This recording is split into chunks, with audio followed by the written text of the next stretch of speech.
This is Welcome Culture Hang. to Culture Hang. Yeah, we're going to talk about some pop culture and we're going to do it from bed. Because that's what we do best.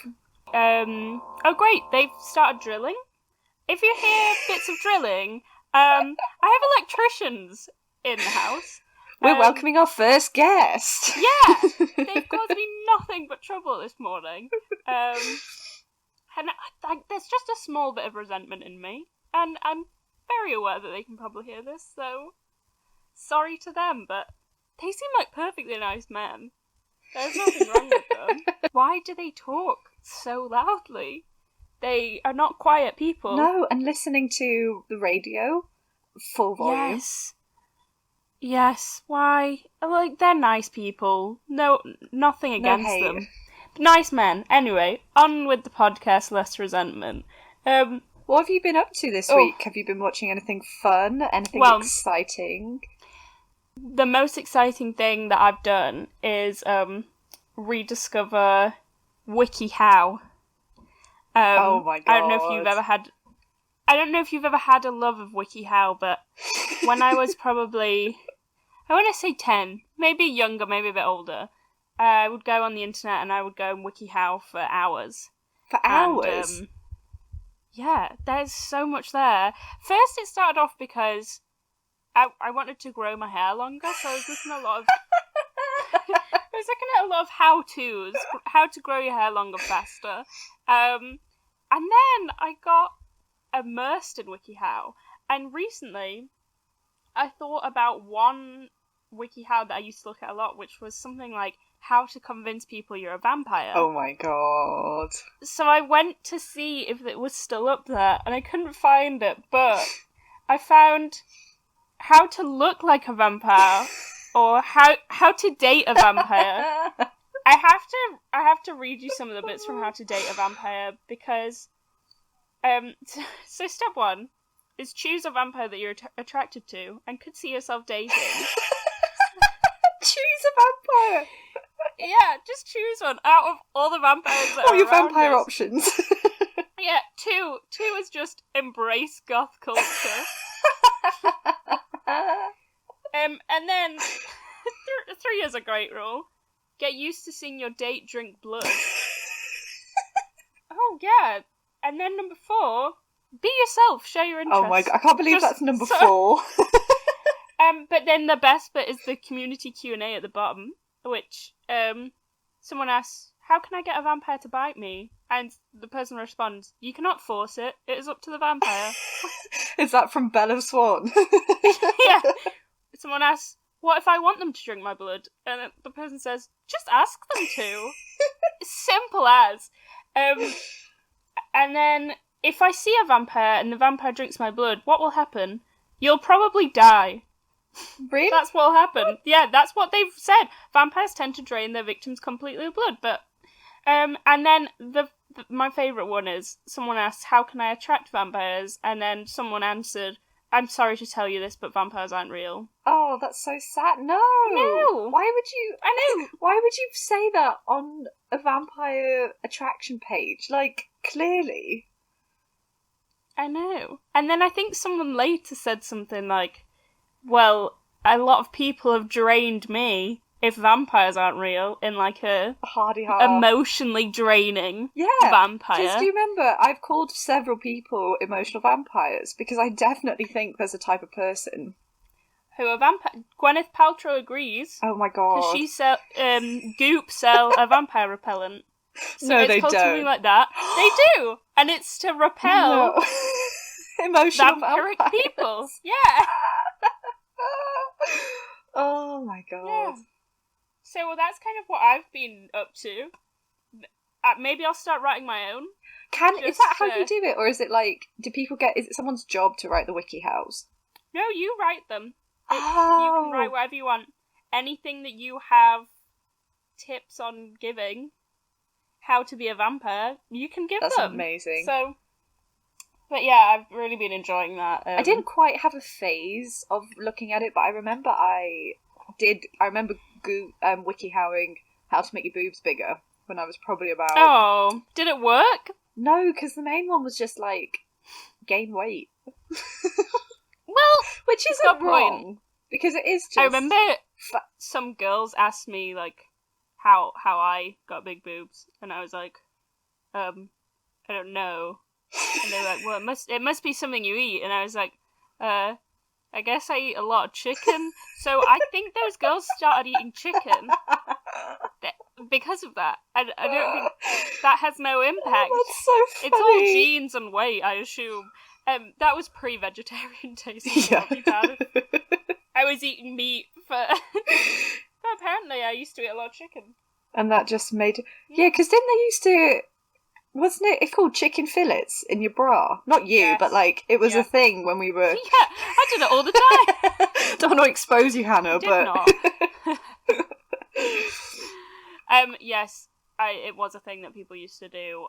If I'm honest, people used to mention it, and I'd never seen what they looked like, and all I could picture was like chicken nuggets. They just go breaded chicken. Just apparently my mind used to revolve around chicken a lot. But yeah, so it didn't work. It's sad the things that people must Wikihow. Oh yeah, there's a lot of options up there. So you know that people are looking up pretty much answers to everything. You know. I wonder if there'll be ones about like how to talk to God or how to get. Yeah. I don't know. I mean, I'm intrigued now. I want to go on a deep dive. I want to see what the weirdest Wikihow. Do it. It's so fun. Just from typing in stuff about vampires, there was stuff about witches that came up. There was so much stuff. So there's definitely gonna be some stuff about talking to God, if you want to know. And I would, I kind of want to Google what I used to look up at Wikihow. Maybe I'll look up how to grow your hair again and see if there's any more tips and tricks. Because much like how to grow your boobs, there's never any real way to do it other than pray and hope. Yeah. Like, if you want to grow your hair, just grow it. It's going to take time. But these places are like, oh yeah, grow your hair in 2 weeks by putting mayonnaise on it. It was stuff like that. Ugh. Yeah, can you imagine? Don't people do that for an head avocado lice? mask. Do they? I've never had head lice. I can't believe that. I used to get them all the time.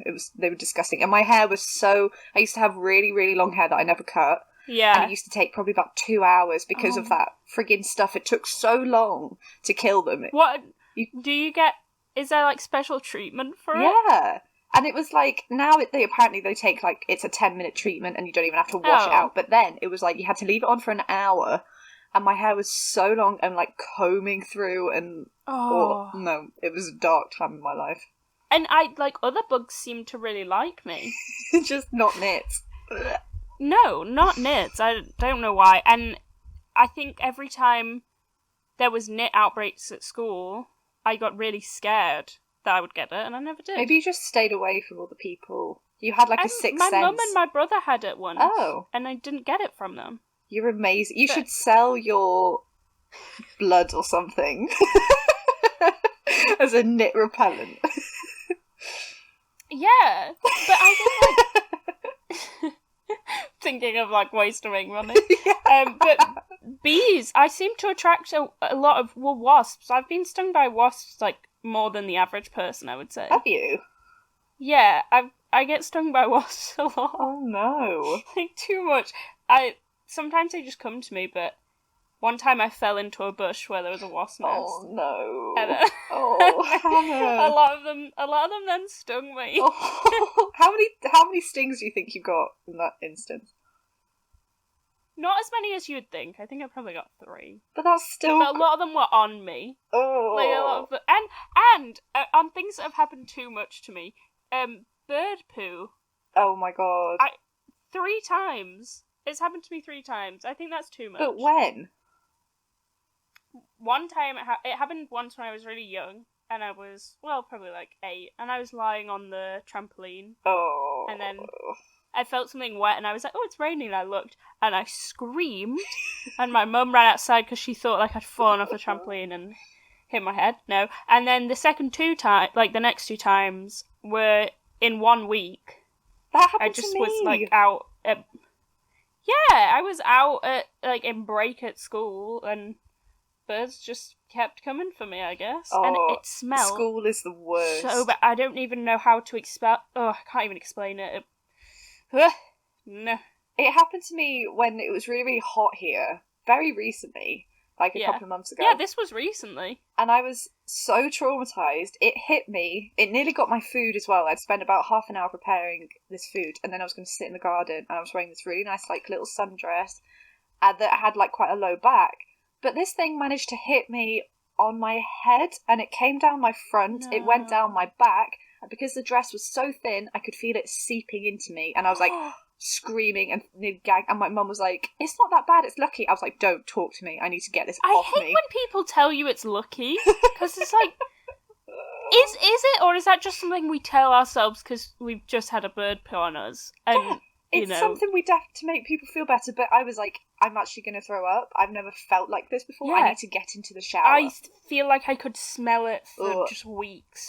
And even now, sometimes after the laying on the trampoline edition, sometimes if I've just sat outside for a long period of time, it comes back to me.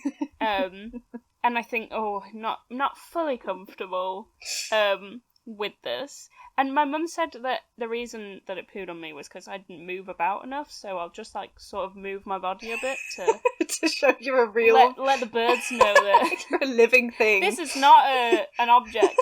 I am not an object bird. Because the other... That's kind of how it goes. So I got pooed on, and it was awful and disgusting, and then I could smell gas in the living room. Oh, no. And then we could all... in the evening, we were all like... okay, we can all smell gas in this room. Maybe we should do something about it. Came back downstairs. My parents had not moved and they were just sitting in the living room where the gas smell was. I was like, you need to phone somebody. Because it turns out our fireplace was leaking gas. And I was like, if you had just sat there for the rest of... How long did they not deal with it? It was probably about 20 minutes that I came upstairs. Oh, okay, that... It wasn't... I was going to say it was like hours. Hours had passed and you were just begging them, please do something. Please phone somebody. I don't know how to do this. But luckily the man came quickly and turned off the gas thing. But me and my dad, so we were sitting in the garden and we were so lucky it was warm and lovely still. And this was about 3 days after I'd first been pooed on. And then guess what? A seagull just comes in one swoop and poos on me and my dad as we were sitting next to each other. Oh, both of us in the same shot. And it was like, already we've got a gas leak. Yeah. No, we've just been... That's not lucky. That is not lucky. No. And, it was... I hate them. I don't like birds. Oh, sick of them. You don't like any birds? I don't think I do. There must be a bird. What about parrots? I've never met a parrot. Oh, have you not? I've not. I think you would like them. I feel like I've met a few parrots. Have you? I have like 2 pictures where there's like a parrot on my shoulder. Because we would go on holiday. Oh, yeah. And there would be like a barbecue every Wednesday.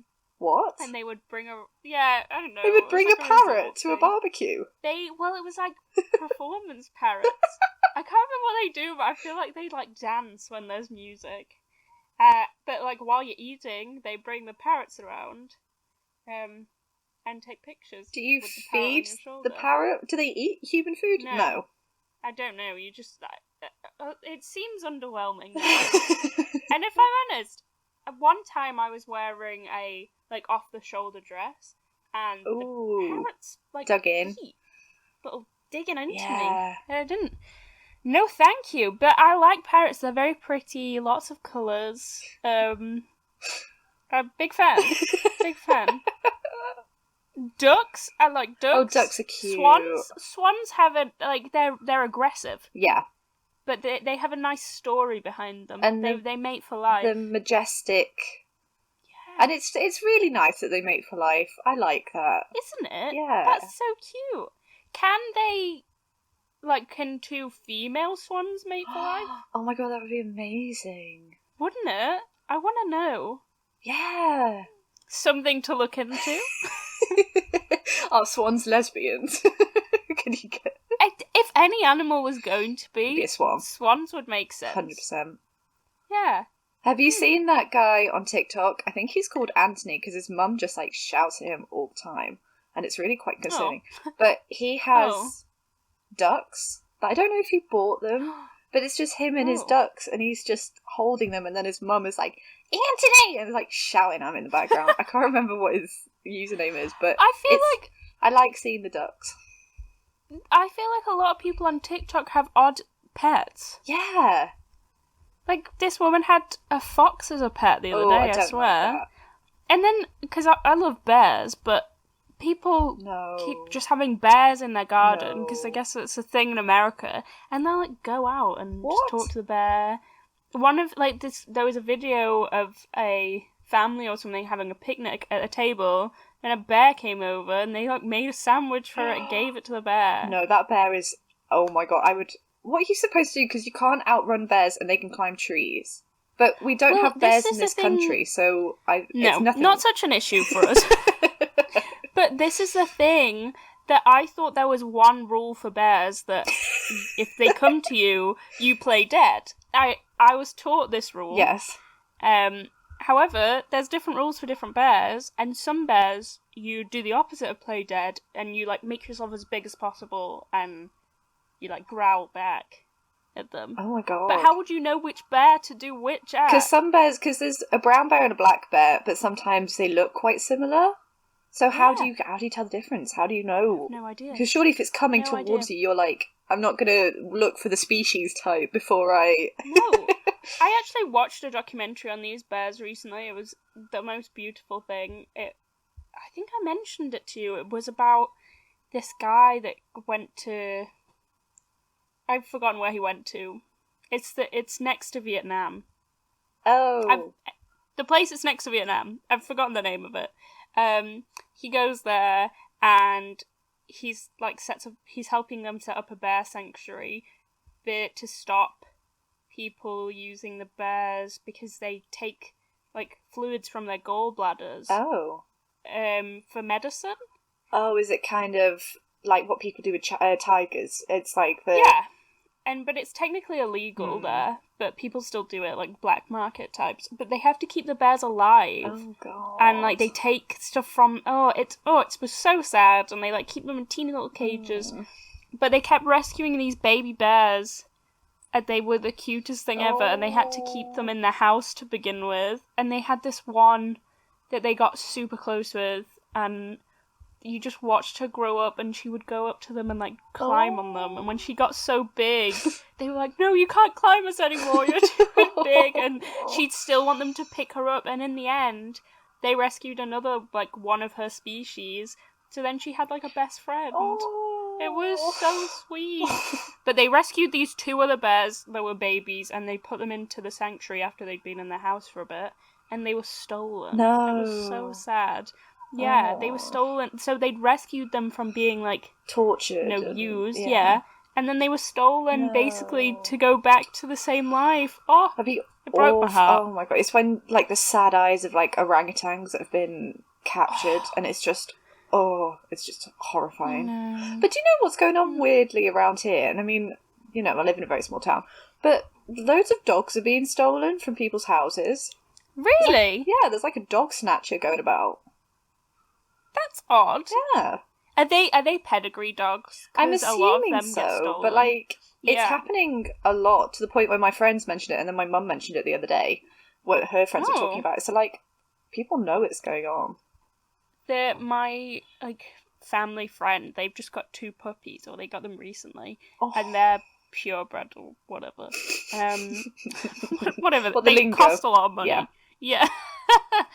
And they don't post about them, because if you post a lot that you've got like just new puppies that are purebred and stuff, it's likely, well, not likely, but more likely that they're going to get stolen by someone, because there's a big market in puppies that are mad, really fancy puppies. Yeah. Just adopt them, guys. I know. Just adopt a dog. Don't buy from a breeder. Go to a rescue centre. The little sad ones. Oh. I hate seeing videos of dogs in rescue centres because they all look sad. And I would find it too hard if I went to not just adopt them all. Yeah. How would you pick one? And you knew you would take one, but the others are just looking at you. So sad. Anyway, let's talk about some happy stuff. Well, it's not. This week's episode is not. I wouldn't classify it as happy. I would. Mine freaks me out. This is the sort of stuff that. Oh, this gets me going. Does it? Does it make you really? It makes me like. Okay, so this week's theme is hoaxes. Spooky hoaxes. I like things that are like, I like hoaxes and conspiracy theories because they make me like a little bit scared, but then I find it easy to like disprove them, basically. Yeah, I get that. So then I can be like, oh yeah, okay, I felt that bit of fear. Yeah. It's like a horror film, because then you watch it and you're like scared, and then afterwards you're like, not real. I kind of feel like that. Like I'm scared for a bit. I like that. And then eventually fine. But I don't know why I have such a fascination with them. I just love them. Just love them. But Holly, what have you got for us today? Well, this week I thought, because we're surrounded by so much internet and images and, you know, now especially with misinformation, it's hard to tell what's real and what isn't. So I thought I'd have a look at like the brief history of not quite spiritualism, but how people have tried to use like the occult and supernatural stuff. Yeah. In a really like popular way. But also with in regards to like photographing supernatural things, because it's still being used. Yes. In the modern day. Like Photoshop and ghosty stuff. Yes, exactly. And that's the main thing of like people debunking different things, different photographs and stuff, and trying to prove like validity. So I've got a little range of stories to tell you today. Lovely. So the first people that brought, you might know this actually because you're not quite big on spiritualism, but you're interested in that time period. Well, I did. It's Victorians, and if it's anything to do with Victorians, I'm She's there. She's your gal. So the first people to kind of convince everybody were the Fox sisters in 1848, and they started the spiritualist movement by figuring out how to crack their toe bones and their knee joints. So, and they figured out if they put it near wood, they could make these cracks they called wrappings on command. And everyone was convinced that the spirits were being channeled through them. And they lived their lives as mediums. And loads of doctors tried to disprove it. Some said, obviously, this is fake. They were cracking their toes, which is just so disgusting. Can you imagine being next to someone who can crack their toes and their knees joints so loudly that you think it's a spirit? How loud was it? It must have been pretty loud. Like, they filled out auditoriums of like 400 people. It's hard to imagine because I think I would say my joints are quite loud. Same. Like when I walk, my like ankles can click quite easily. I'm quite a clicky person. Yeah, same. I'm a clicky person, and it's often noted about me that I click a lot. It's my character trait. Yeah, it's my personality trait. Well, mainly my mum picks up on it. But it's hard for me to then imagine how could be amplified. I think if they did it, money out of. They did it near wood, or they had like special contraptions, and it would reverberate in the wood, and then it would. Okay. Which is mental. Anyway, do you think I could? Like, do you think me or you could recreate it? If we try. I think we should try. I think that should be if the podcast doesn't take off like we want it to. I think we should become the the reincarnated Fox sisters, cracking all our joints. Oh, we could. I think we should do that. My brother cracks his neck, and it gets to me so much. I hate he does it all the time, and I get so angry, like so irrationally angry at it. Horrible. Just stop. I hate because don't do it. The movement that people do as well, when it's like, and they just Oh no, don't do that. So actually, this man is one of Hannah's favourite men that's ever existed from the Victorian period. One of my favourite men. And he pops up a lot. One of your favourite men, Sir Arthur Conan Doyle, wrote a expose I love this. on the Fox sisters. And I love this man. he was so into spiritualism, like, towards the end of his life. I mean, this was, like, the middle. He was probably writing about them in, like, they died in the 1880s. So, yeah, you know, this was, like, heyday of Sherlock Holmes. Yeah. So that's kind of started the spiritualist thing, and loads of people were trying to debunk them, and it went on back and forth. They started a movement. So then we go forward to 1917 in a small village near Bradford, West Yorkshire, big up. Yes.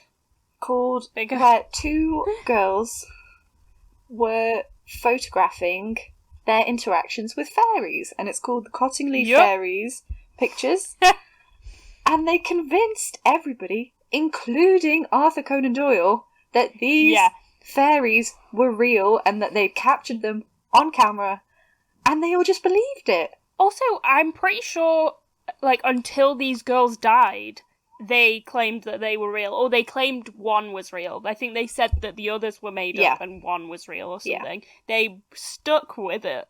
100%. And also, you can look up the pictures. They are so fake. Yeah. There's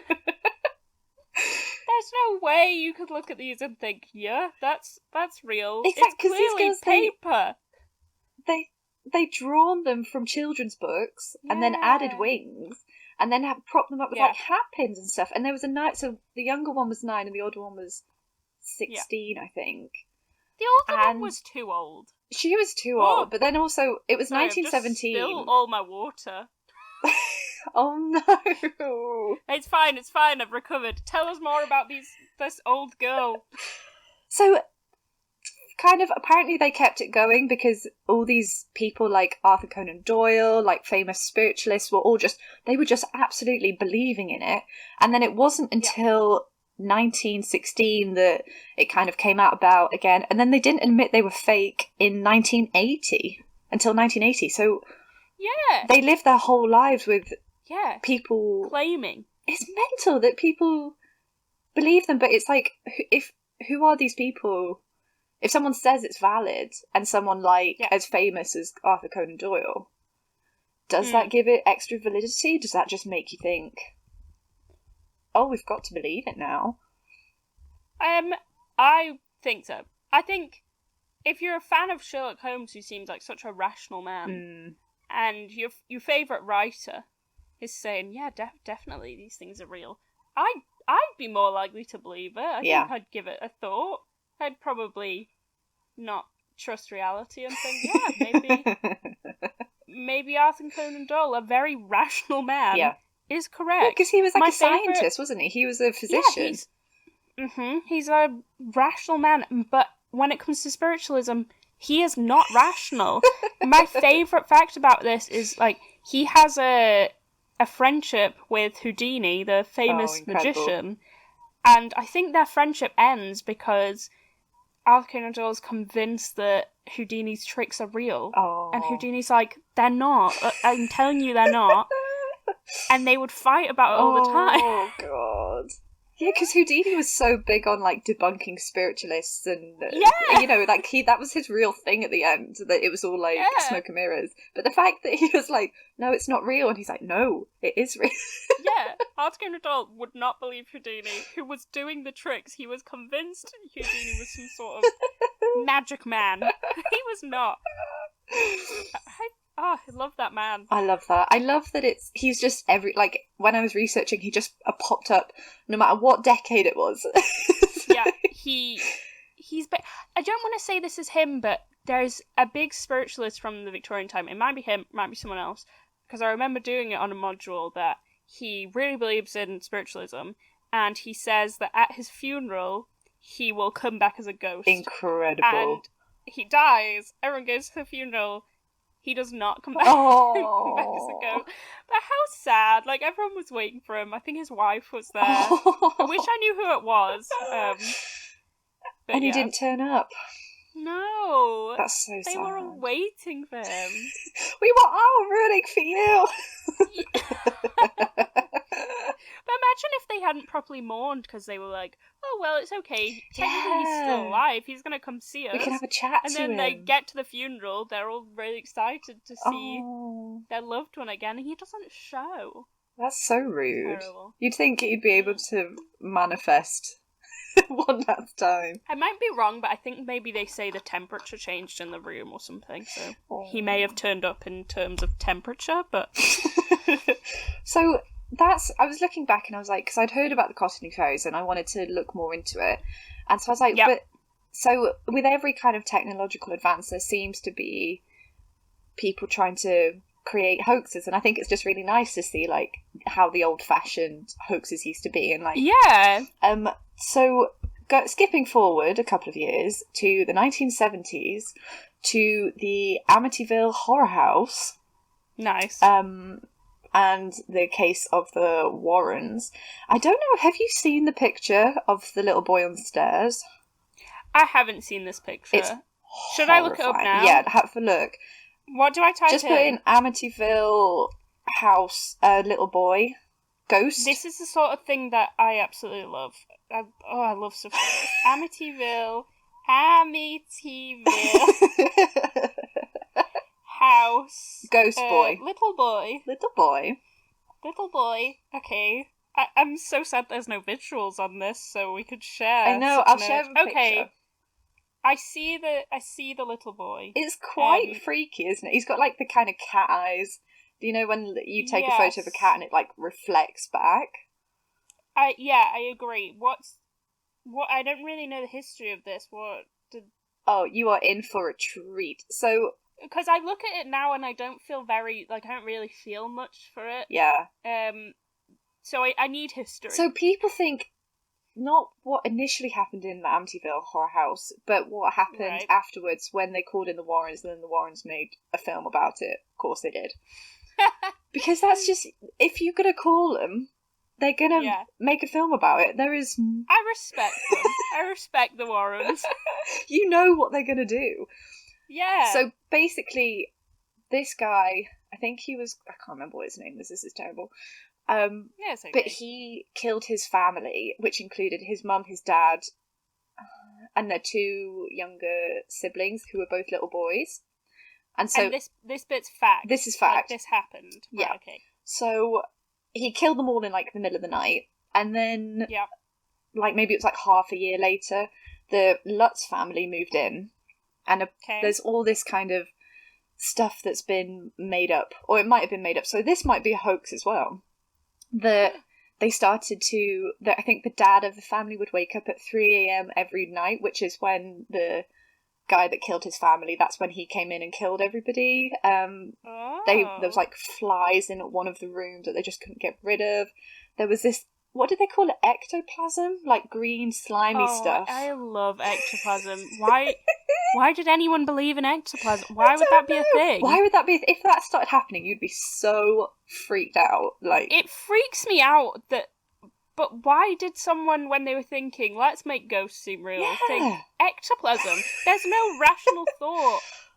And behind why ghosts would produce ectoplasm. I think it's probably come from like that spiritual seance-y stuff again, because some spiritualists would regurgitate like cheesecloth and all this like lumpy stuff from every orifice of their body. That makes me feel more ill. How disgusting. Can you imagine like cheesecloth?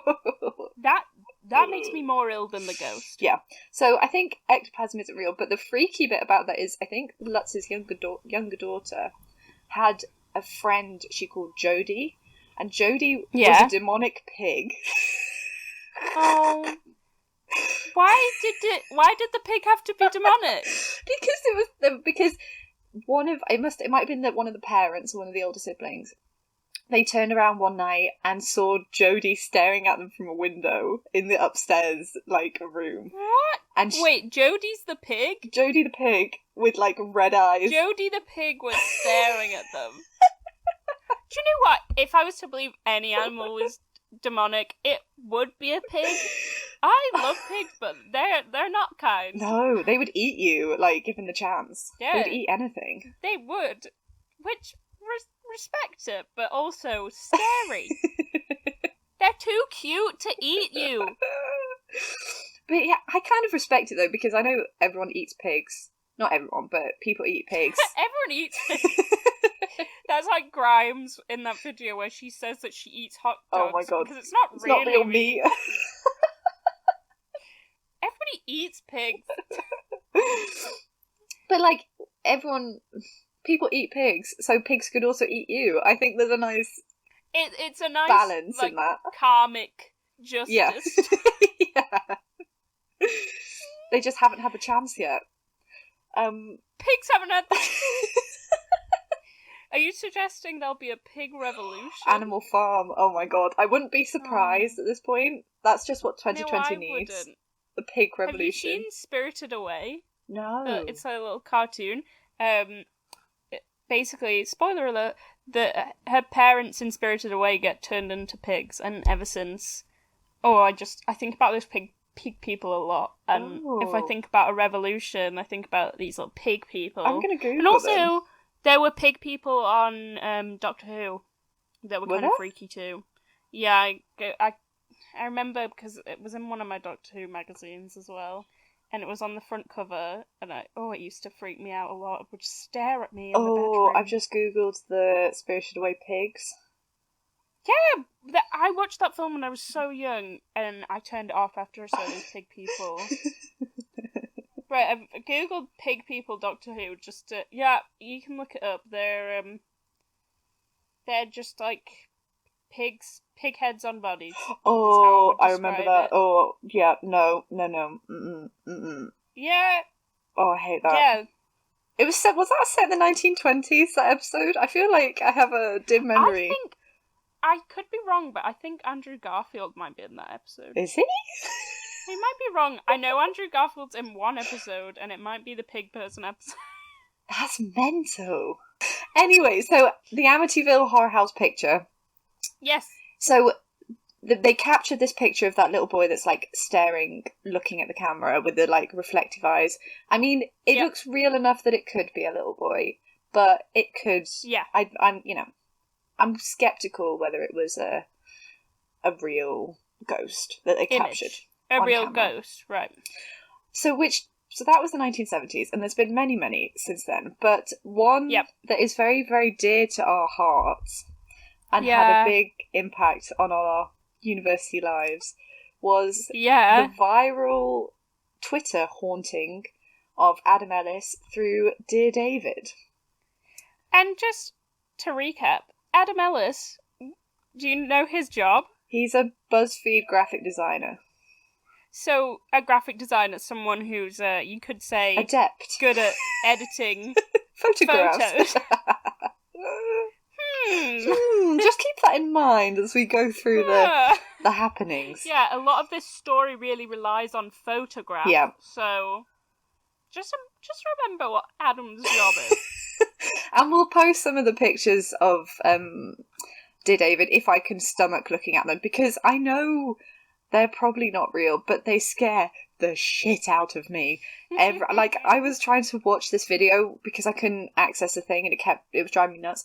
And to see like the final tweets, and it would just keep reloading. Yeah. And so I was watching a video where I think it was Loie Lane. She was going through all the tweets, and then every time she would like zoom in on the pictures that he posted, I was like covering the screen because I couldn't handle it. I was like, nope. Anyway, oh bless you. And bless you, Cons. So this was in 2017, but I had a look to see what he was up to now, and he's created another creepy comic with someone called I think it's Victoria Bloom.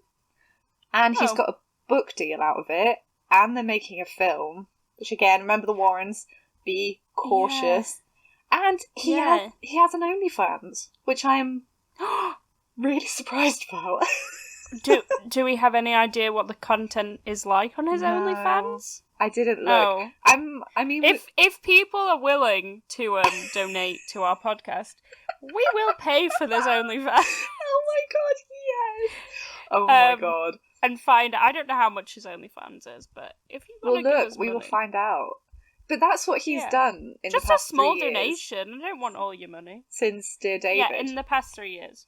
Cool. So tell us about David. He begins a Twitter thread saying that he's being haunted by a ghost ghost child. I'll go A ghost child, you A said? ghost child named David. Not just any ghost. A ghost child. A ghost child, which is even creepier, apparently. And what age of person would you want to haunt you? Like, what would be the ideal age of a person? I think a baby. Like, 1 month old. You'd like to be haunted? Yeah, but what's it gonna do? Like, it can't hurt you, it's just a baby. Oh, you were thinking of, like, physical impact on... Yeah, what were you thinking of? Like, psychological? Who would you not want? But you know my weird stories with... Yeah. Oh. Well, yours are like old women, so surely you don't want old women to... Except the second one. So the first one was the day before... I didn't want this to take this turn. We will get on to David in a second. But a brief history of my experience with a ghost was the day before my grand's funeral. We were all staying in a travel lodge with like my whole family. Yeah. It was a couple of years ago. And I woke up in the middle of the night and she was standing at the bottom of my parents' bed, which was like the bed beside mine. And I understand, like, it was the day before her funeral, like, it makes sense that I'd be like dreaming about her and, you know, everything's in here. But that was my first experience, and I remember just being like, no, we're not doing this, turned back around, went back to sleep. Didn't really tell anyone about it because you sound nuts. Then the second time was last summer, and I was in Cornwall with my family, and... No, there's another time, Holly. There was someone in Holes that was at the end of your bed. Yes! I forgot about that one. How could you? I'm so... It was me! Kathy, I've come home! So cold! I just wanted to cuddle. Oh, yeah, the one at the end of my bed in Halls, there was two people. One person, and like, we had our rooms in Halls. They weren't big. They were like a little narrow corridor, basically. Yeah. With single beds. But they were alright. They were like... I liked it. There was enough room. It was a vibe. It was a vibe. Yeah. But there was somebody standing... We had like a desk that went from like wall to wall. And there was somebody sitting at one end of the desk. And then there was somebody standing at the bottom of my bed. Staring at me. And they were wearing like polka dot. It felt like they were wearing what you'd see on a children's television show. So they were... I think one was wearing pink and one was wearing green. It was a girl and a boy. All right. And they were just like chilling at the end of my bed, and I think I had a similar thing where I was like, we're not dealing with this. You didn't want to deal with it. Didn't want to deal with it. Went back to sleep. Yeah. But then I remember in the first week that I moved in, I've actually had quite a few. Yeah. Oh, I sound nuts.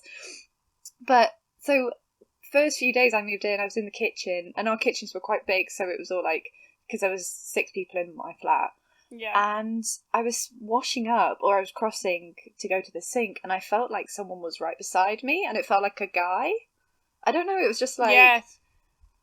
It's energy, man. You can just feel the energy. His energy felt aggressive. Yeah.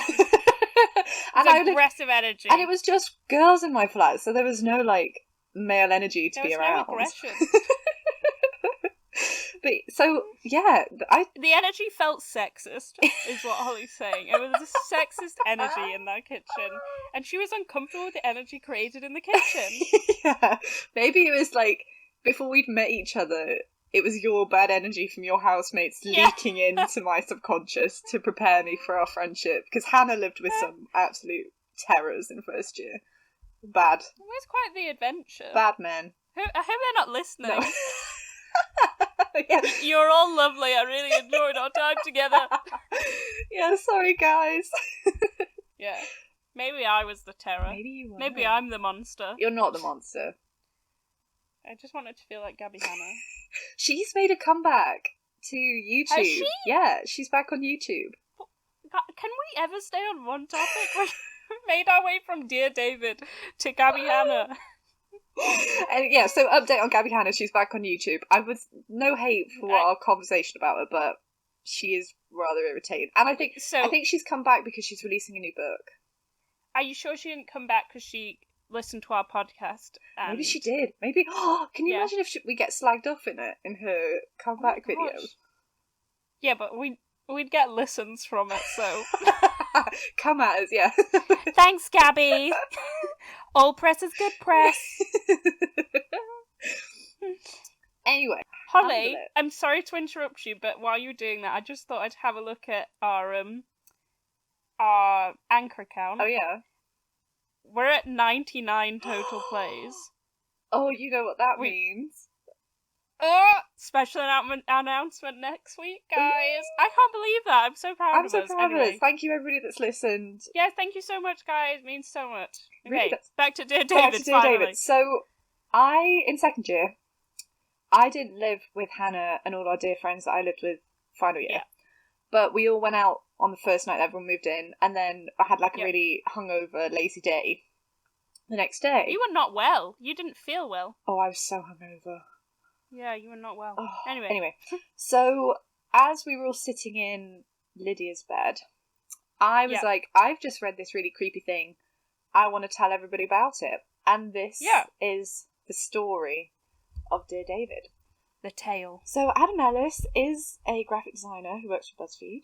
And at the beginning, he's drawn what he thought David looked like. And it's basically this enlarged head with a big, like, scooped out bit. Yeah. And there's quite, nice like, stringy hair. And it's a bit comically freaky. The drawing, the little sketch is the least scary thing. It really is. And when you see that, and then you see, like, the photos later, it's not that freaky. I'm just putting it out there. So anyway, it's like this sad, lumpy creature. So... Aww. I'm a sad, lumpy creature. Oh, I feel that. I feel like a sad, lumpy creature. Don't you? Like, I don't know what it is about the word lumpy, but I've never related to a word more. I feel lumpy. I'm just a lumpy item. I'm a lumpy gal. So the first tweet he sends out is, so my apartment is currently being haunted by the ghost of a dead child and he's trying to kill me. So it begins that he dreams about David and he sees him sitting at the bottom of his bed in the green rocking chair. And he has sleep paralysis, but so it's basically this like little lumpy baby staring at him with a piece missing out of his head. And David gets out of the chair and comes towards him, and then he wakes up screaming before David gets to his bed. So it's like that kind of like dream in between. Yeah. And I've never had sleep paralysis, but you've had sleep paralysis, haven't you? I've had sleep paralysis, yeah. Yes. Do you want some insight into Please, I would love to have some insight. I could imagine this would be sleep paralysis. Yeah. And not a ghost. Yeah. But who knows? Maybe all sleep paralysis is a ghost, but I think our friend Katie, I think she had sleep paralysis, but there was suspicion that it could have been a ghost at the time because she felt tugging on her ear. And I remember this, in the house. I think maybe it's not sleep paralysis, but I think there is, when you're like half awake, half asleep, and your mind's in a weird place, I think it is scary what your mind can do. Yeah.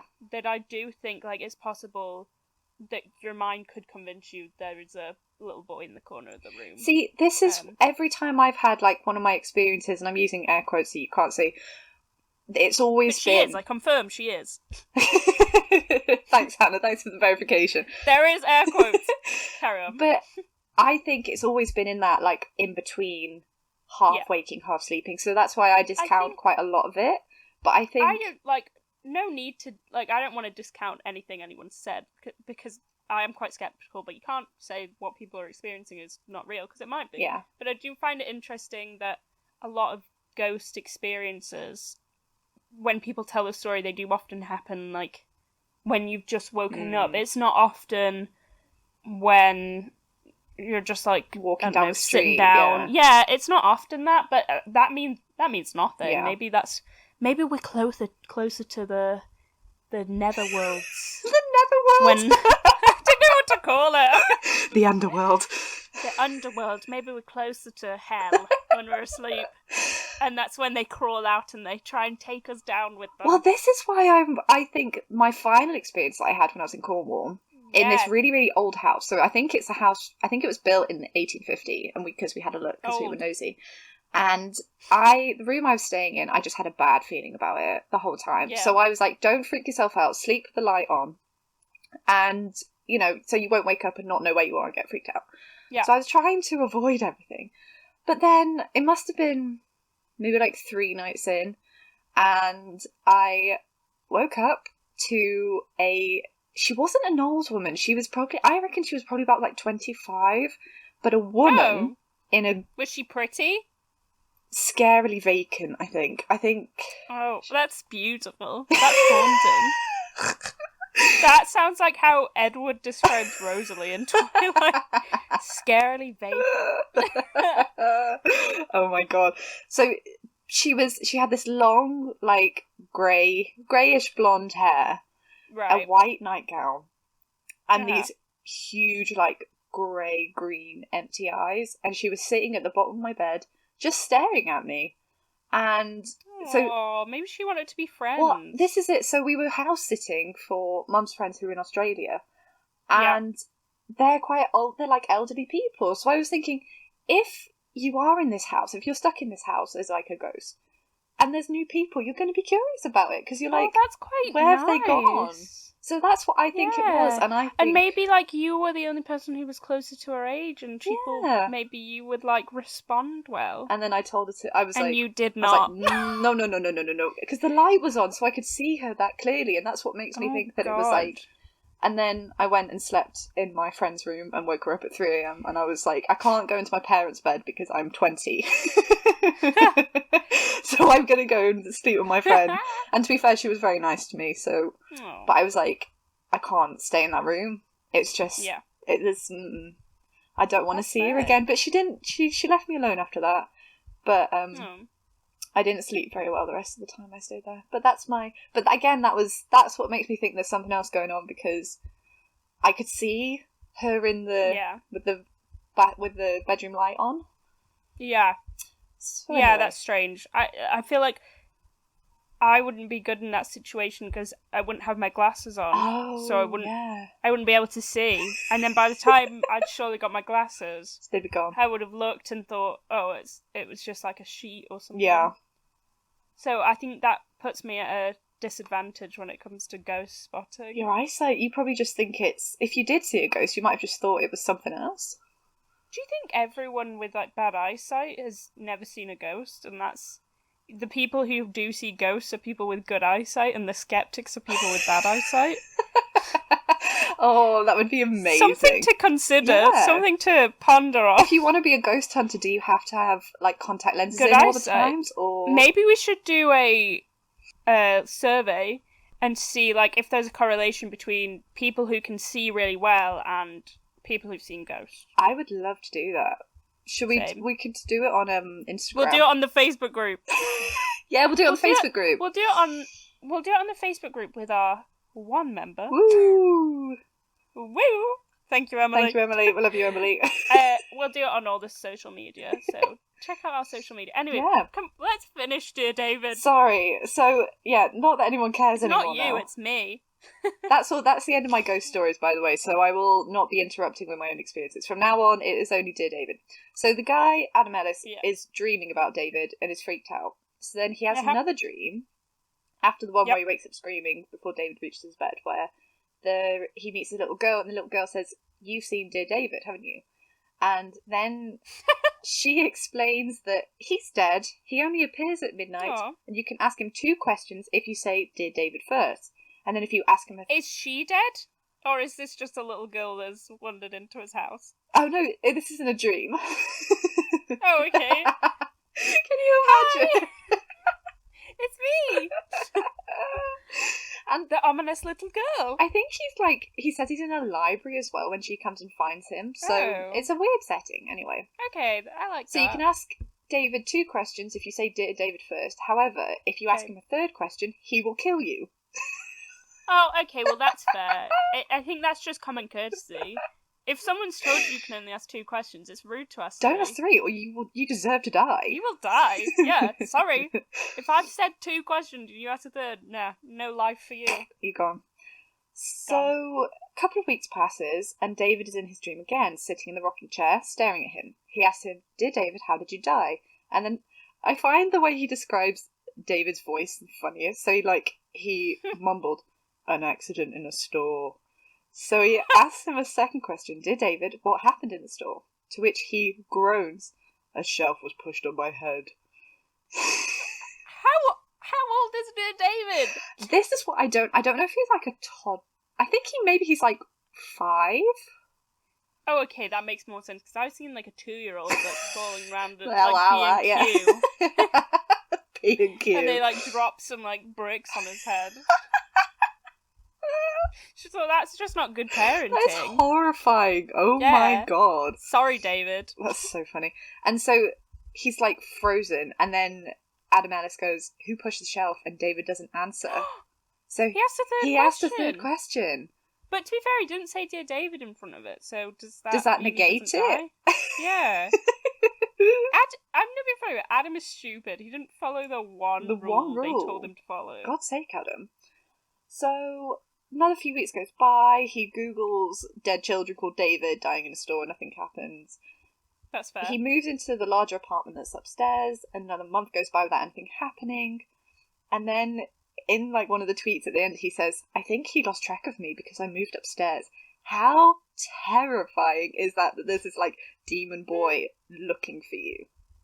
Yeah. How scary. I'm intrigued by Adam Ellis's like apartment sort of blue like floor print. Yeah. Is it an apartment? Is there a house that's I think it's different like floors? I think in America they call them like duplexes, so I think there's like yes, they do. Maybe a shop at the bottom, and then he was in like the middle apartment, and then there was a he's now moved into like the upstairs apartment, which is the final one.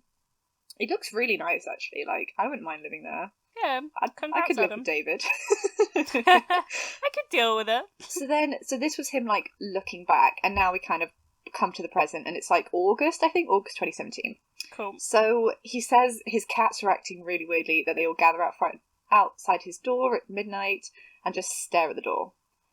His cats are witches. His cats are witches. I think all cats probably are. I feel like same.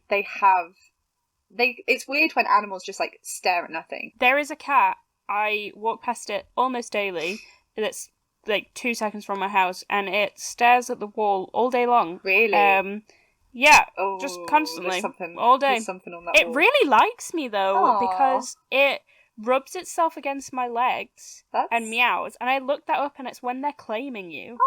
How cute is that? Anyway, back to David. So his cats are like staring at the door, and then he looks in the peephole and thinks he can see something moving on like the stairwell, and then turns on the hall lights, nothing there, as per ghost story shenanigans. But the cats just get like freaked out all the time. So he signs off from these like tweets saying, "Dear David found me, I think. I don't know what to do. I'll keep you updated." So the cats just like sit by the door for a long time. He takes a photo through the peephole. Nothing's there. Thinks there's something hidden on the stairs in one of the photos. He deadbolts the door. The cats are like still doing this thing for like probably about 2 weeks. He puts a line of salt down, and then he starts recording like, you know, those sleep recording apps to hear what you say in your sleep. I kind of want to do that, but I am scared. I'm terrified. I don't think I could handle it. Yeah, there was one time, I think it was in second year, our neighbours were having a party and it was super loud. And the walls were like reverberating. And I was trying to record it to be like, oh, listen, so loud. But the problem with that is every time you record it, it's never as loud as it actually is. So it's really annoying. Anyway, I was recording it and like it was silent for a bit. And I played it back. And it was so silent when you know when it's so quiet you hear any noise. It's like, what was that? And there was like noises in the playback that would, and I was a bit like, that makes me a little uncomfortable. Oh, I hate that. Like ominous noises that were what I didn't hear but are in the recording. Was it in which house was this in? It's in second year, so. Oh yeah, to be fair, your second year house was definitely haunted, and you lived. Oh yeah, big time. You lived in the basement, and it was. They were nice ghosts. Though. Yeah. They used to what did they used to do? They used to turn your music off, and then you'd ask them to put it back on again. They turned my music off when I was in the shower, and if I asked nicely, My music would turn back on. Oh, incredible. They would turn Emily's toothbrush on and off. Yes, I forgot about that. And I would be in my room trying to work, and I would like storm to the bathroom and be like, "Can you stop doing that?" And I'd get so angry at them. Like, if anyone heard me in the bathroom, I used to just talk to the ghosts all the time. I don't even believe in ghosts. I don't know what's happening, but I was just talking to them. And I'd be in the shower and just like having a fight with the ghosts. But then when I started to be nice to them, they started to be nice back. Yeah, and, I like that. I think that's the message for life. I think that's the thing about, because I think is the whole like malevolent spirit thing. Yeah. If that ever happened to me, I'd be so freaked out and I wouldn't know what to do. But so far, I think cope. If something happens, it's just like, oh, this is a bit weird, but then nothing comes of it.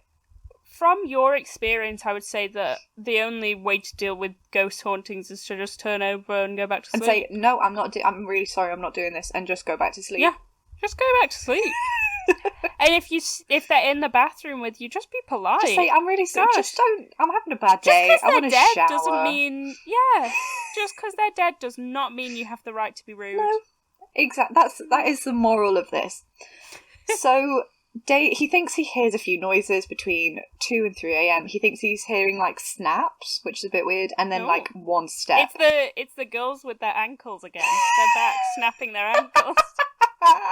Yes, they're haunting him now. Oh my god, yeah, that's so funny. And they were like, let's really freak them out and do what we used to do when we were alive as a fake, and now it's our communication. Yeah. So like he hears like static electricity. He buys a Polaroid camera, takes a couple of pictures of the apartment, and then he takes a picture of the hallway, and the hallway is just black. Like, the whole thing is just black. Oh.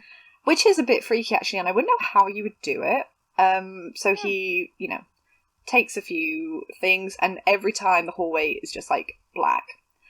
Okay. Then he sages his apartment, which actually is a culturally appropriate practice from Indigenous people.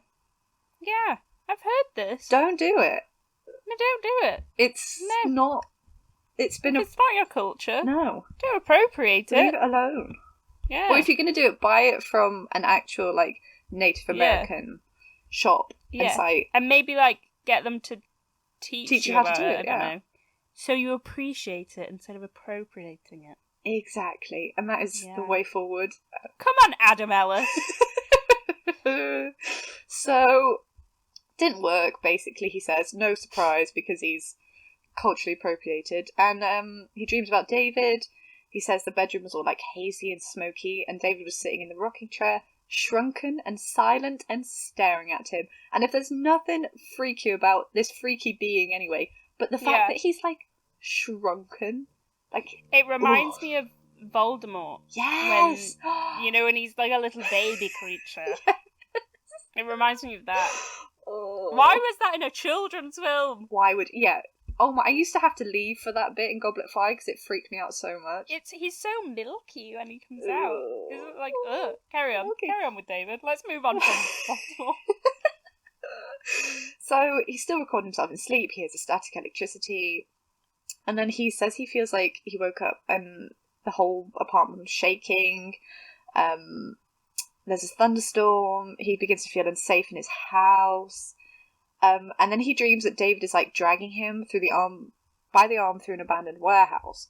So he doesn't... I would love to see that, because David's He's this shrunken, missing-headed child. Yeah, shrunken child dragging full-grown man. And so he doesn't think much of it until he's showering, and then he has these bruises on his arm. And they do look like 3 fingerprints near his wrist. And then he goes for his usual walks past this old warehouse that's usually, like, really full, but it's completely, like, gutted and empty, except for this one green chair left in the middle, which is... No. David has a real thing for the colour green. Yeah, he just likes an aesthetic. We have to respect... Let him be. The ghost He's trying to live cottagecore life. I love that. So basically he's like, oh, freaky warehouse, especially because David was, like, dragging him through a warehouse. Yeah. So cats are still doing their thing where they stand beside the door, but it's like getting earlier. So now it's at like 10 p.m. They cry for 15 minutes and then they like wander off. So me, 10 p.m. cry for 15 minutes, wander off. Carry on as normal, daily crying. Just love stand it. at my door, cry 15, go to bed. Love it. It's the routine. It's a quarantine routine. Go have a routine. Quarantine routine. He starts to get phone calls from an unmarked number after the cat stuff, like each night. And then when you actually picture it, it's much funnier than it is when you read it. So he answers only once, and then he hears a static sound that he hears like in the middle of the night. And then he's just about to hang up and he hears, "Hello." Hello. Hello. In this, Hello, like... it's me. It's David. David. Dear David, you asked me one question too many and I'm going to kill you. It's just like Oliver Twist. All right, Governor, it's David. Hello. Hello. Oh, man. So he then starts setting up like pet monitoring cameras, which basically just take pictures for movement, I think. Yeah. A chair rocks by itself, very typical haunted house situation. His cats are like jumping over invisible things and staring at... and this bit's actually horrifying. So he's dreaming again, but this time there's a severed head in the bed next to him, and he sees dark figures staring at him through the upper floor windows. Right, that gets me a bit more. Oh. I feel seeing figures from outside. Ugh, Don't like it. I really... No. Because that seems too real. Like, maybe there's a cult nearby and they're, like, planning to sacrifice you. Well, I read a different viral thread where this guy is thinking he's being... there's a cult or, like, a witch lady that's got no eyes who is going to come and kill him. But that's a story for a different day. He then... Moving on. And so this is where the pictures of David kind of, not begin, but tentatively begin to begin. Yeah. So he believes there's someone standing on the opposite roof staring at him. And he takes a picture, and to be fair, it looks like a grainy baby doll that is, like, staring at him, and we know it's David. 4 months go by, he's dreaming of David again, who is sitting on a different chair in his bedroom, so he's not on the green rocking chair, which got moved out of the thing. He's glaring, shuffling towards him until he's right next to him, mumbling again, and then his eyes, like, roll back into his head, and then he's, like, crawling and mumbling onto Ellis's bed, and then he wakes up and he can't see David anywhere. So then, this is where he sets up, like, I think it's an app that takes a picture every minute. Yeah. And there's a picture of David sitting on the chair in this, like, striped top with, like, these dead eyes. But it looks, to be fair, it does look like a CPR baby doll. Yeah. Yeah. That's just been super grainy, super blurry. And then there's a picture of David sitting in the chair.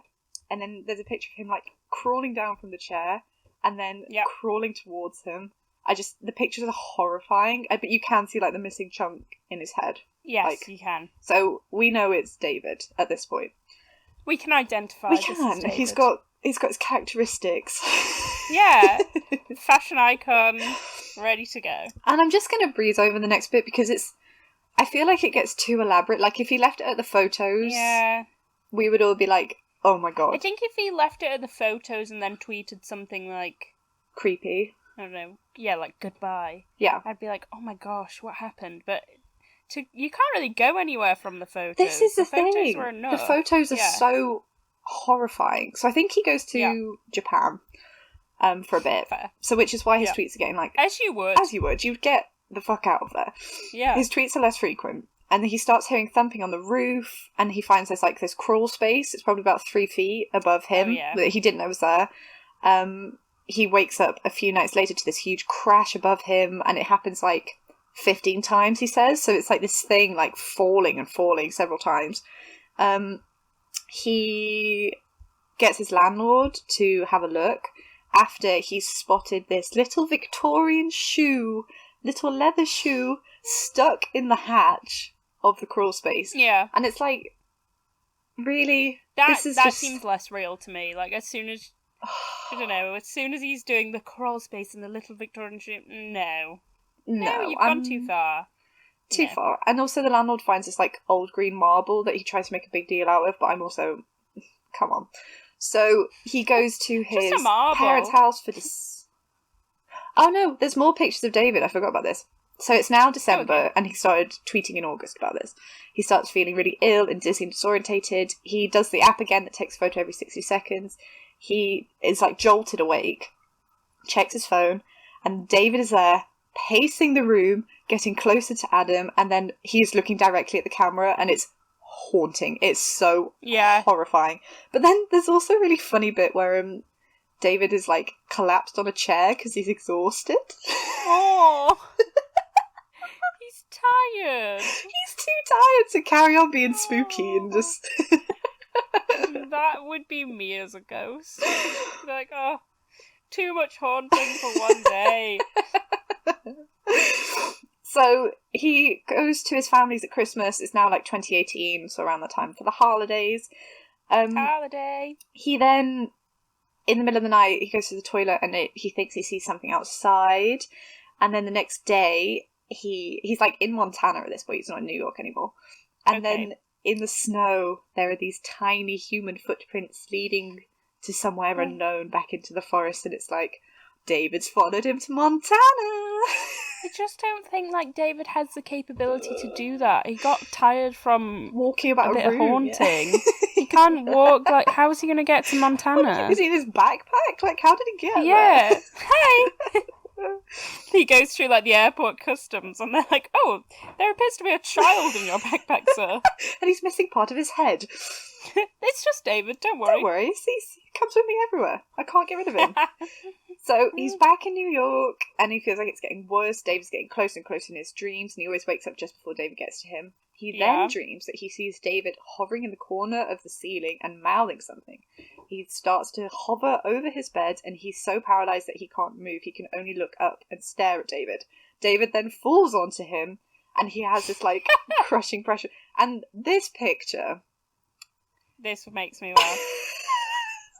This picture is the one that... This picture is where, as freaky as all the other pictures are, this is the funniest thing I think I have ever... He's basically, if it is a baby doll, he's thrown it up and down several times until he captures it, like, in motion, coming back down towards him, because David... So good. David is... He's coming at him. He is falling onto him. There's no way to describe the humour of that picture other than just look it up. It's too good. Oh. So then, after this, he's not seeing David anymore, he's sleeping better, but he's beginning to lose time. And he goes to brunch, very, like, loving New York thing to do. And loads of he posts, like, several things in his Instagram stories, and several people on Twitter are DMing him saying, look at this screenshot of your face. And basically in the screenshot it's kind of like, you know, when something corrupts and the picture it goes like, all different pinky colours. Green. So, like, half the picture is the normal picture that he thinks he posted, and then the bottom half, it's been, like, corrupted with, like, this pink glitch, but half of his face has turned into David's face. Oh my god, I'm gonna have to look that up. He went too far, didn't he? It's so funny. I can't. Every time I see it, I'm like, right, well, this is getting too much now. Yeah, that. And then my phone immediately knew what I wanted to Google. Okay, carry on. And then it kind of stops after that. And then it's revealed that he's making a film. And I haven't watched the trailer because living it is horrifying. There's a trailer? Yeah, I think there's a trailer.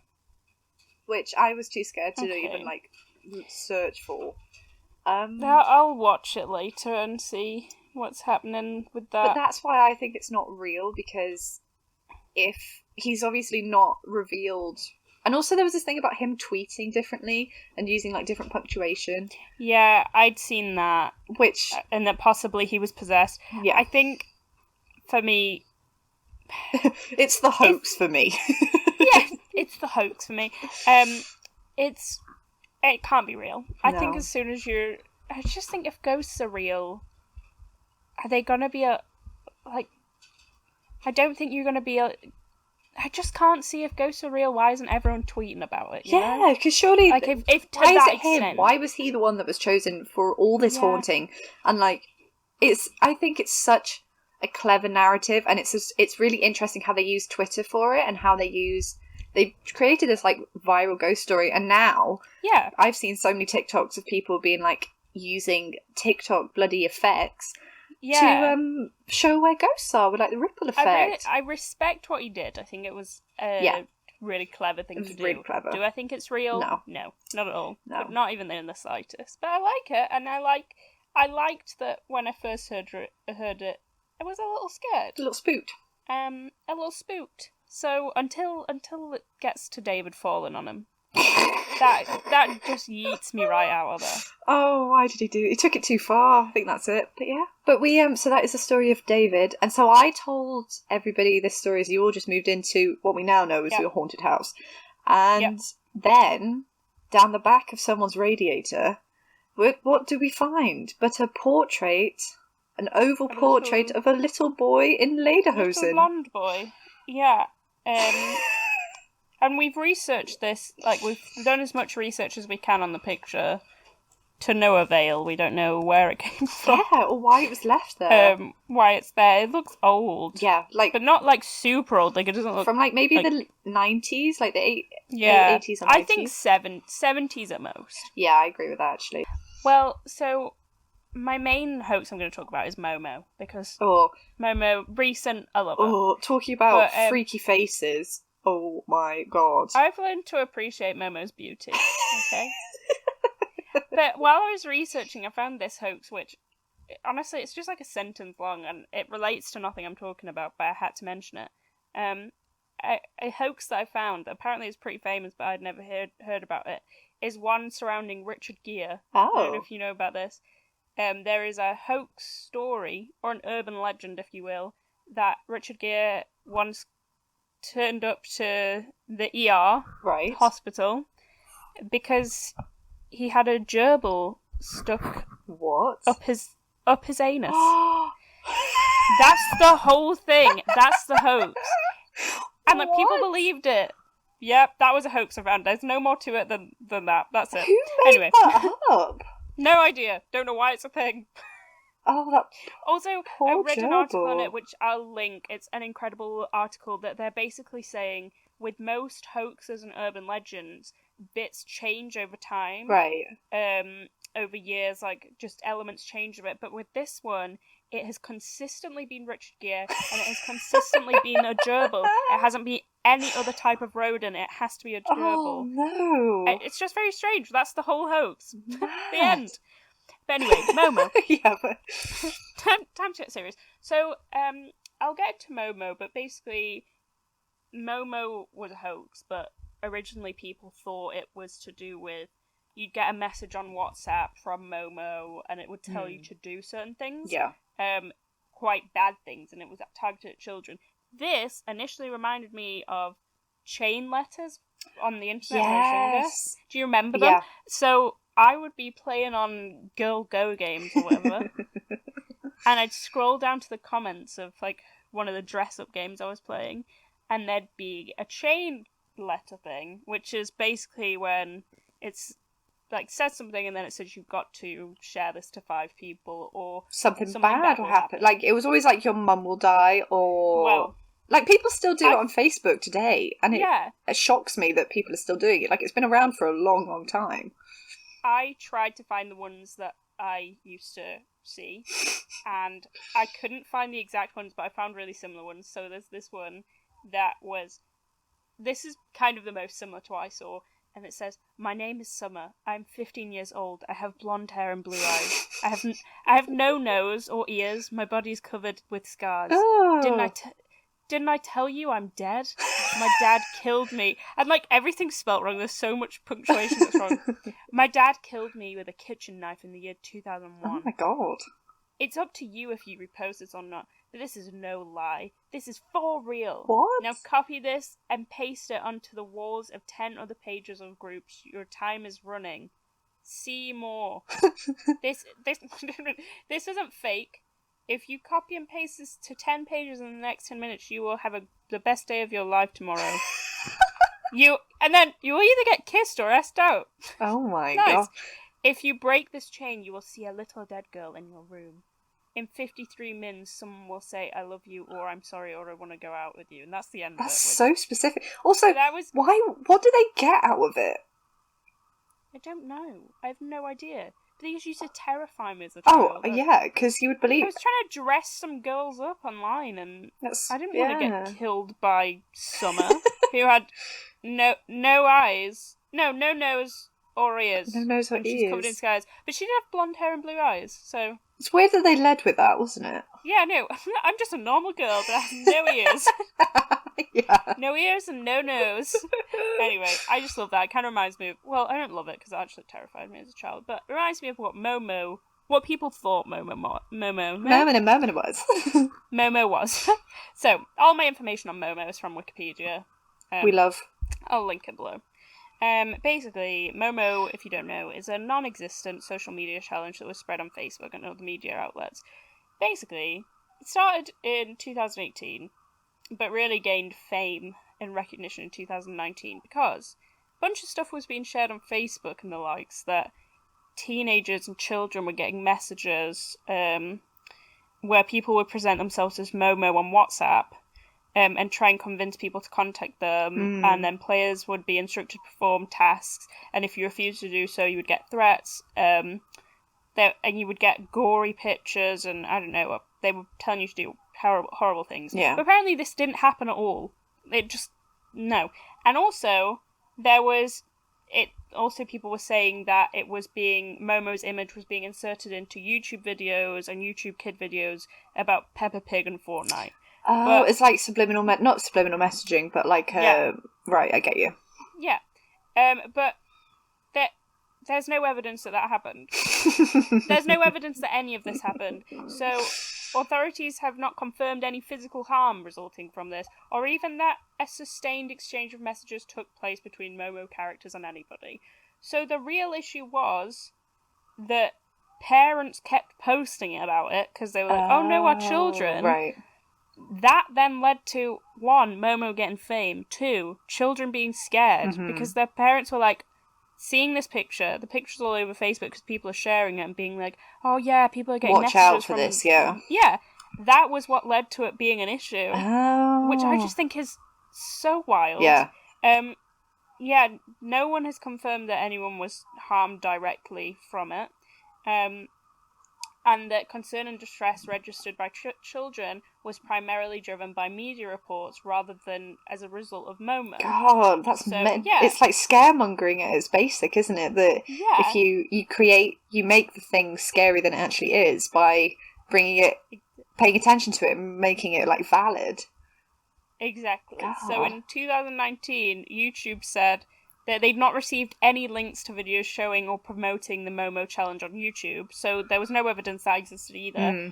But it also permits news stories and videos intended to raise awareness of the phenomenon. And also, it's demonetized all videos mentioning Momo, which is why, when I was trying to research this, it was a real pain, because when I searched Momo, or like Momo explained into YouTube, not really anything was coming up because people aren't making videos on it. Yeah. And it also means I couldn't find my favourite video to share because it's been taken down, which is basically a joke thing of the Momo doll apologising. Oh, God. And saying that she had nothing to do with it, and it really humanises Momo, but it's been taken down off the internet. And then some of my favourite things I found is from the artist who created it, who, I'm going to pronounce this wrong, but I've really tried. Keisuke Iso. I'm just going to call them Iso from now on. I think that's how you say it. He created the sculpture, and he made it from natural rubber and plant oils, but it's decomposed now. Oh, no. Yeah, so Iso said, Momo is based on a Japanese folk figure, or a bird woman. That's who she Which is. she does, basically. to be fair, she does look like a bird figure in a horrifying way. And it didn't originally get much attention when it was first exhibited, which makes me sad. And then he was really shocked when he started seeing the links, and he said, when Momo first appeared, it was good in a way that it had received some attention. I was pleased, but the way that it has been used now is very unfortunate. People do not know if it is true or not, but apparently the children have been affected, and I do feel a little responsible for it. I feel like I am in trouble, but it's all out of my hands. And then, so he threw it out, but I think because it had decomposed, and he said, it doesn't exist anymore. It was never meant to last. But he does have a replica mask of it still. Oh no. Why is it with things that decomposing creepy dolls? Why is that our thing that keeps coming back? But apparently we just love it. We love decomposing creepy dolls. And eventually he said that the children can be reassured Momo is dead. Oh. She doesn't exist. And the curse is gone. Oh. But it makes me suspicious when he says the curse is gone, because I think, was Momo cursed? Was Momo actually cursed? I mean, it's a cursed thing to have made. I think the image is horrifying. It's horrifying. Great piece of art from him. Yeah, to make it look so real. Yeah, it got a response. I think he does a lot of sort of horror sculptures. So he seems pretty incredible. It's his jam. And I feel bad if he feels a bit guilty, because it wasn't his fault at all. No. But he just created something weird, and people were scared of it. Which, fair enough, it's a little scary, but I've grown to love it. Have you? Justice for Momo. I've actually grown I think if you'd seen the video where she's apologising, so you would grow to love it too. How did that work? Was it the artist that made her apologise? No, I think it was like... I don't really know much about editing, but I think someone had just edited the mouth to move a bit. And then it just sort of says stuff. It's the same mouth move. Or maybe the mouth doesn't move. There's no way to know because the video is deleted. Oh, that's so sad. Yeah. So, sorry. I wish I could show you that. That was really what inspired me to do Momo, because I love that girl.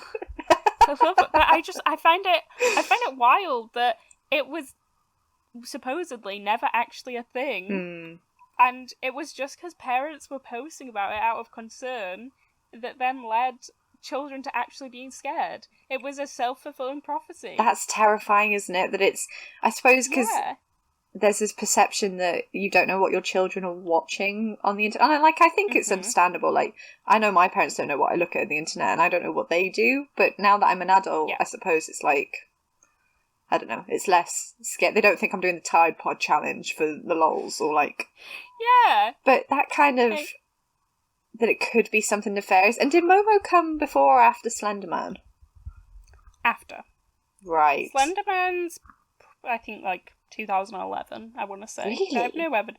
Because there's, I'm not down with the kids, so I'm gonna probably say some of this stuff wrong, but 4chan, that's the website. Oh, yeah. There's a lot of, people used to do a lot of stuff like Slenderman on there, and they would tell these stories that they would convince people real, and they never were. And it's what's it, Creepypasta? Creepypasta, yeah. On Reddit, yeah. I never looked at them because I guess I wasn't that sadistic as a child. and I wanted to sleep at night. Because, that's... If I was a child and Momo was going around, I think I would be scared. I'd be terrified. Yeah. I don't think I'd like that. No. Because based on how I reacted to the chain letters when I was younger, and I would just be like, oh, gosh, I'm just trying to enjoy a good game.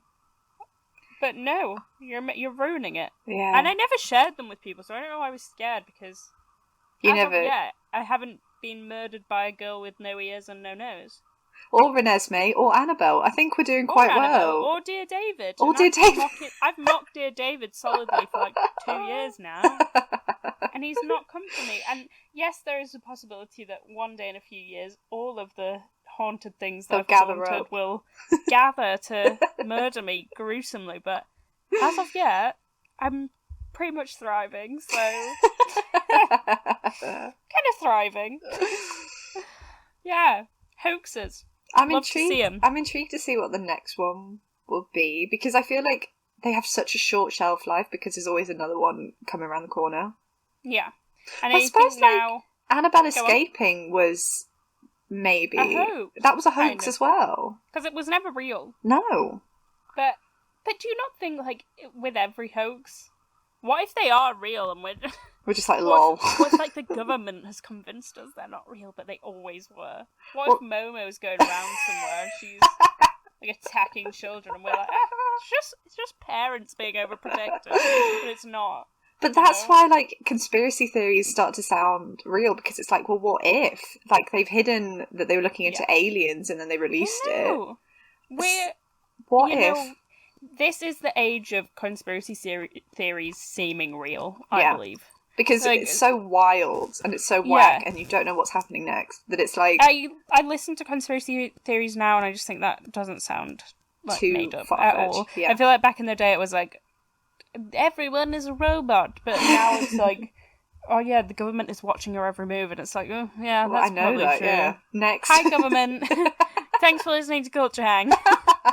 Yeah, give us a like and subscribe. Hope you enjoyed. Okay, now that's another person that's after me, all the haunted things and the government. So that's probably enough for today. There's enough getting on the bad sides of... Before we piss off anyone else, let's Who else can I insult?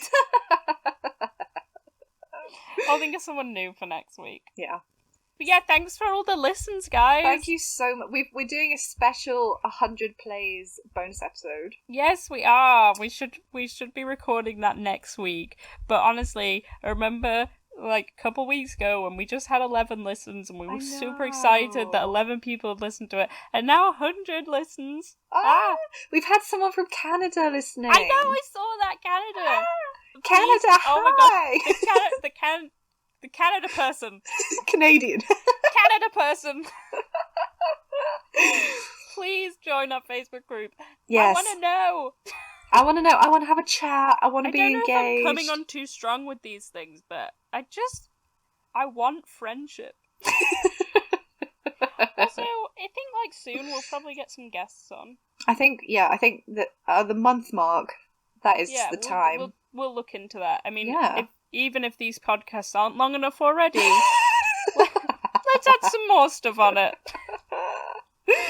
So, yeah, thank you guys. Thank you so much, and look out for the bonus episode that's coming next week. It's going to be really exciting. I'm so excited. You're going to love it. And think of Hannah, think of Holly. Have a lovely... H squared. Yes, H squared. Oh my god. H squared. We've started something. Have a lovely week, Have a lovely week. And we love you. We love so you. much. Listen to our stuff. I want to say subscribe. I don't know if that's an option. Follow, subscribe. I don't know. Do the Give things. Us a rate and review. We'll link the social needs. Follow them. Social meds. We've got some good memes. I'm gonna make some more memes soon. She's so good at making me. Goodbye. Goodbye.